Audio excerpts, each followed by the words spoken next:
Hey everyone, this is Gabriel. I'm at my farm, Symbiont Farm, in the garden, the more home style, hands-on type of planting area that I have. I want to take you along on a little addition to my garden and explain a little bit about why I plant in this way.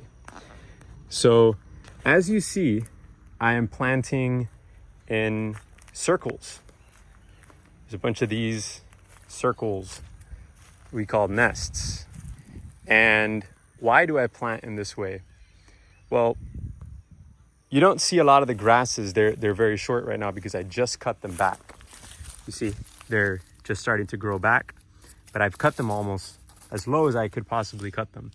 And what have I done? I've put all the biomass that was surrounding it as mulch for the tree. This is a little guanabana tree.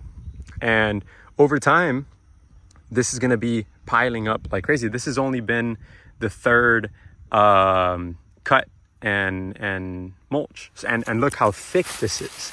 I mean, this is a lot of biomass. And I mean, I just cut this a couple days ago, and look how much growth there is on this Napier.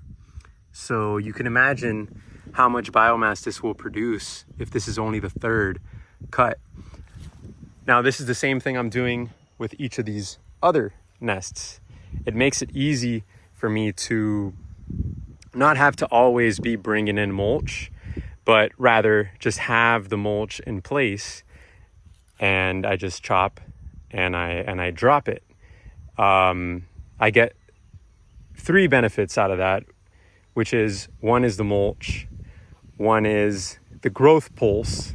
That is, whenever you prune anything, it shoots out a growth pulse. So by pruning all these grasses around this banana, for example, it will literally fertilize the banana. It will shoot growth hormones because their roots are all in contact. The third benefit is that it optimizes photosynthesis throughout different parts of the year. How so? Different plants are optimized for photosynthesizing in different conditions. So the grasses being close to the pigeon peas, being close to that banana, or in this case, this guanabana, that will ensure that the whole system is pumping sugars into the soil year round, ideally. And that will feed the microbes and ensure that there's a rich microbial community down there that is being well fed and can support the trees, because that's a really important relationship. And so I'm going to be adding a smaller supplemental circle right here with Napier, and then another one right there. Here I have some overgrown Napier grass, and to plant the Napier or any of these, whether it's Mombasa, whatever kind of grass you have, you really want the hard stalks, canes.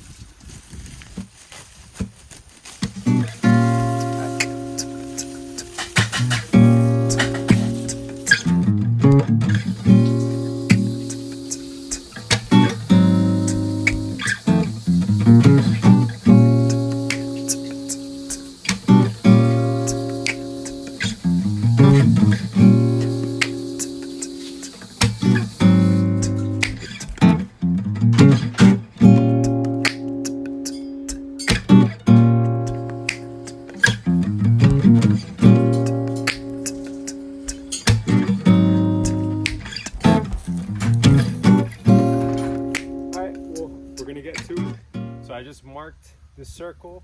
I made sure that it was about roughly 3 paces away from the next Napier. And that's nothing I read in a book, it's just something I'm experimenting with.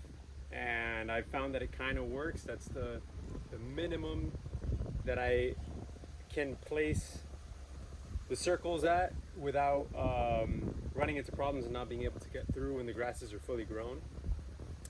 But yeah, okay, so first thing I do, I marked out where I wanted the circle. Now I'm going to separate the mulch a bit, where I want to plant the circle.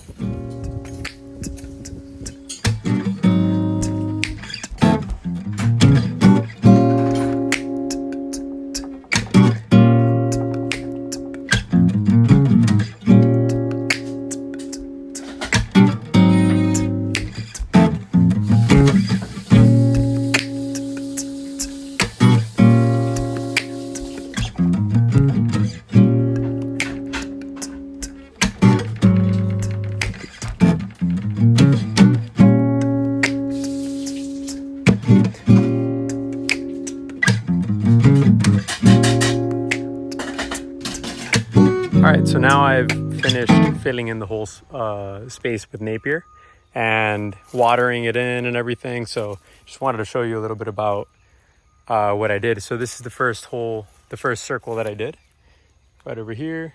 Doesn't look like much, but you'll see soon. Later I'll make a video about how it all comes in. And here I have just 2 lines like that. Then I have a little square right here with 1, 2, 3, 4. And this circle right here, filling in this space. So all this area right here that used to be dead space, was not pumping sugars into the system, is now utilized. And later, you know, the next step is to fill in the circles with other plants. I also put some Napier around this little tomato that I have here. And you can't really see the stalks there because I buried them underground here. Over here, I put Napier around these pigeon peas and an earleaf acacia that I have there. These actually, the pigeon peas came up on their own. They were seeds that I dropped, and the earleaf acacia, I transplanted it from the ground. It was growing elsewhere. But yeah, I do plan on planting another tomato there or 2. So some Napier here and some Napier here and right over here.